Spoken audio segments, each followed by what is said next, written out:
right, so for question number 2 here, okay, we've got 27.25 moles, so they gave us N. Okay, and they tell us it's calcium bromide. All right, this is where being able to write the formulas properly is crucial, because if you forget to drop and swap, you're not going to get the right molar mass. Okay, this is a +2, this is a -1, so this is CaCl2. All right, that means that we've got 40.08, sorry, it's bromide, not chloride, sorry, bromide. Still the same thing. Br2, still Br2. Okay, so we got 40.08 plus bromine, 79.9, and there are 2 of them. All right, so we're going to get our molar mass here. So 40.08 plus 79.9 times 2. All right, so we're looking at 199.88 grams per mole.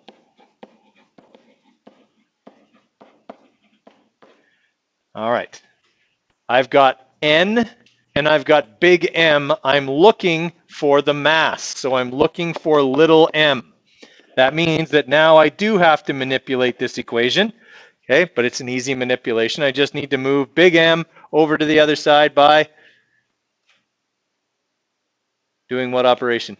Multiplying, right? So we got big M times N equals little m. So that'll be 199.88 times our number of moles, which was 27.25.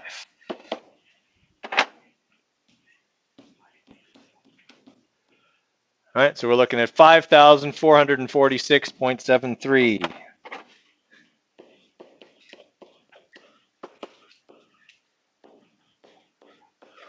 No, sorry, not moles, grams. Sorry. Okay, because we were finding mass. All right, is that ringing a bell? Okay, remember that on 3 and 4, you're going to have to use Avogadro's number, 6.02 times 10 to the 23, okay, in order to get those finished. Either you're going to multiply by it or divide by it. You have to decide which one the situation warrants you doing. Okay. All right, give you a couple more minutes to get 3 and 4 done. Okay, so for number 3, they're telling us how many molecules we have. Okay, so they're saying the number of molecules is 4.5 times 10 to the 25, so a lot. Okay, more or less than 1 mole? More. Okay, 1 mole is 6.02 times 10 to the 23. This could be a couple of hundred times more than that. Okay, so we have a lot of moles here. Okay, and we know that it is lithium sulfide. All right, I have to again make sure I drop and swap this correctly, or I won't get the molar mass right. This is a -2, this is a +1, so we're looking at Li2S. Okay, so that's going to be 6.94 times 2, so that's lithium, and there are 2 of them, plus 1 sulfur, 32 point, is it 0.7 or 0.6 on your, 0.7 on yours, okay. And that's going to be grams per mole.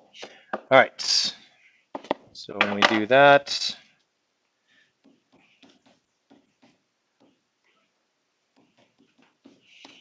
okay, 45.95 grams per mole. All right, they want me to find the mass.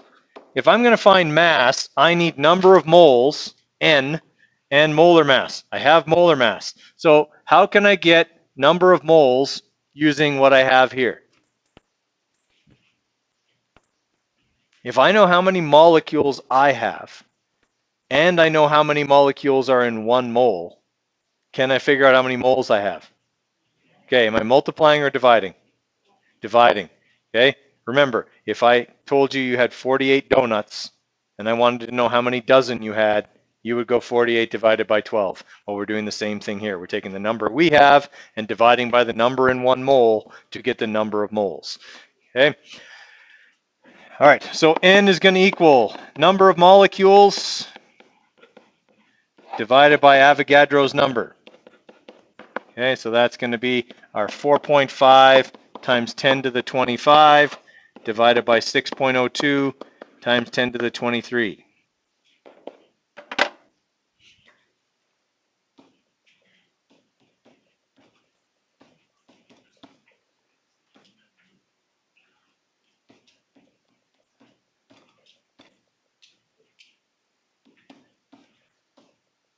All right, so we're looking at 74 moles, 74.75 moles, so a lot of moles.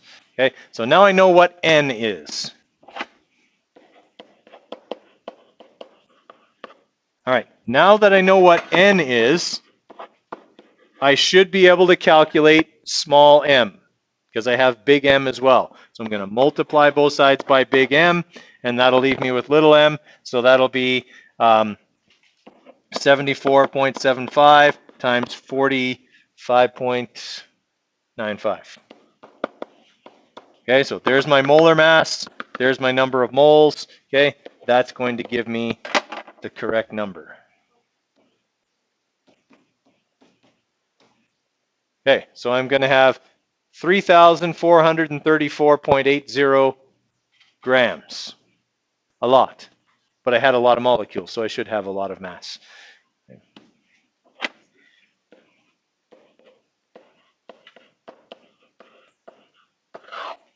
Grams. Okay, that's the most tricky one. Okay, without a doubt, that one's the trickiest. All right, try number 4. I'll give you a few more minutes on number 4, and then we'll go over it. So in number 4, we're looking for the number of molecules now. Okay, what we're given is the material, potassium carbonate, which will help me to calculate big M. All right, so potassium is K, carbonate is CO3. This is a -2 and this is a +1. So we're looking at K2CO3. All right, so potassium, we're looking at 39.10. Okay, and then carbon, 12.01, and then 3 oxygens. All right, so we got 39.1 plus 12.01 plus 16 times 3. All right, so 108.11 grams per mole is our molar mass. Okay, and little m. Okay, they told us little m is 500 grams. All right, so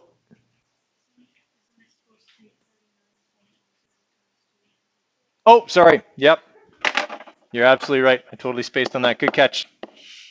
Okay, let's try that again.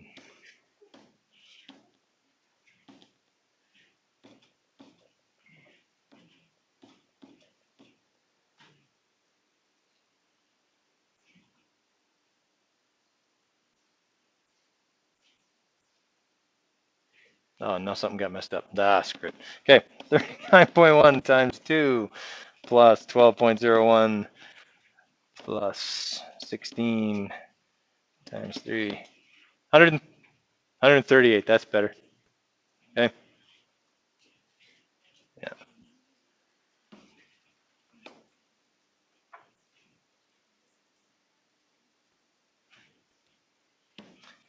Okay, 138.21, better. Okay, so even if at this point I don't know how to get number of molecules, what can I solve for if I have big M and little m? N. All right, so that's what I should do then.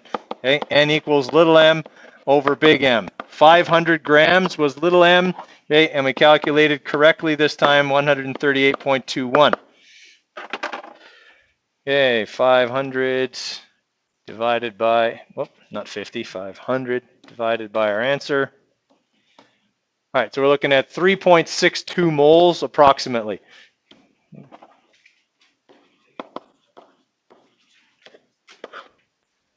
All right, so I've got the number of moles, and I know how many molecules are in 1 mole, 6.02 times 10 to the 23.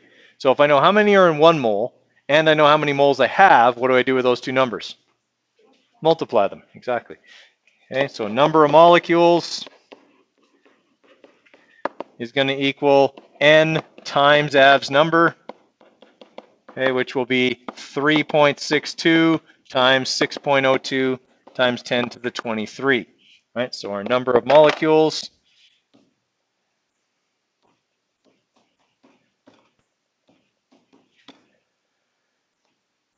is going to be 2.18 times 10 to the 24.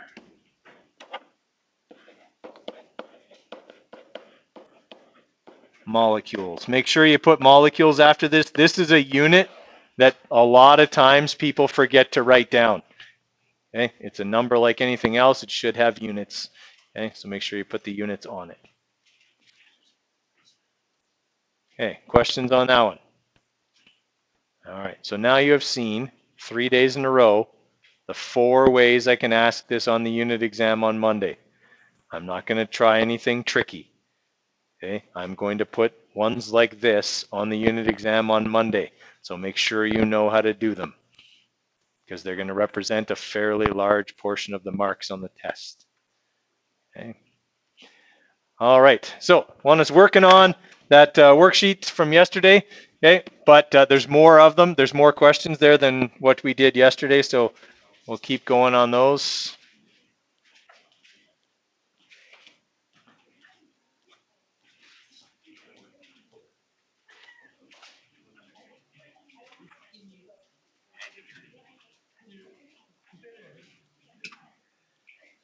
Okay, so if you get done the ones from yesterday, then there's these ones, which are worded in a far more complex fashion, which means reading the questions is a little bit more important in order to get the information you need.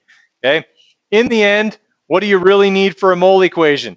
You need to be able to get the molar mass, and you need to be able to get the number of moles or the mass or whatever. So just make sure you're kind of looking for the things that can get you what you need, and then the context of the question doesn't really matter. I mean, it's neat that in the metallurgy of iron ore, iron 2 or iron 3 oxide is converted to blah, blah, blah. Does it really matter?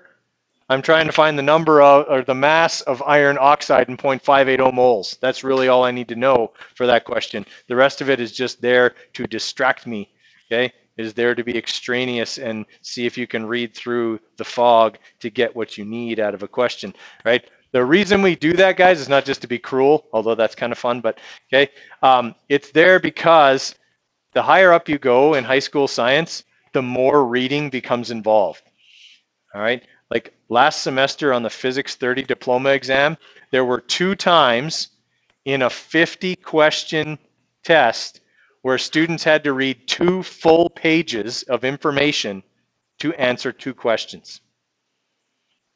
Okay, so there's 2 lines of information to answer 1 question, okay? 2 pages of reading to answer 2 questions, right? If your reading comprehension is not where it needs to be, you're in trouble on a question like that, okay? That's why we kind of start you out here where, hey, read this question. It's kind of, there's a lot of stuff in there. Within that lot of stuff is a couple of pieces of vital information. Can you get it?